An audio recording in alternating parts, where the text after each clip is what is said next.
Major changes are in the works for the U.S. Postal Service, and the changes could add jobs to the post office staff in Fort Wayne. News Channel 15's Randy Spieth joins us now with details. Well, Heather, if these changes do take place, Fort Wayne could be looking at 200 new jobs. After a 5-month study, the U.S. Postal Service said today it needs to reduce the size of its mail processing network. One step is to stop mail processing in South Bend and have the Fort Wayne office take over that responsibility.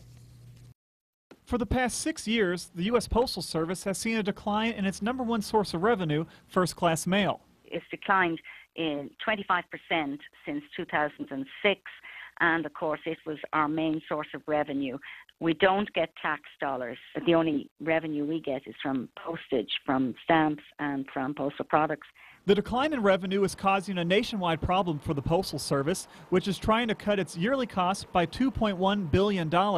Mary Dando, a spokesperson for the Postal Service, says right now mail is processed 24 hours a day, but there's not enough mail.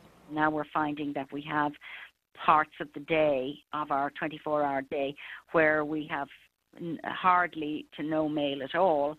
People have no work. Moving the South Bend processing facility to Fort Wayne could solve that problem. We process most of our mail during the night now, and this will allow for us to do it, at another time.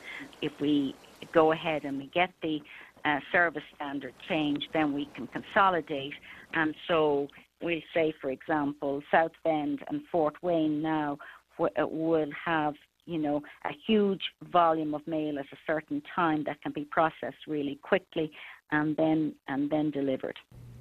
The closing of the 8 mail processing facilities is contingent on the government's final decision, which will probably come in late spring. So while it's highly likely, it's not a done deal yet, Heather. The earliest the post office would begin the transition would be May 15th.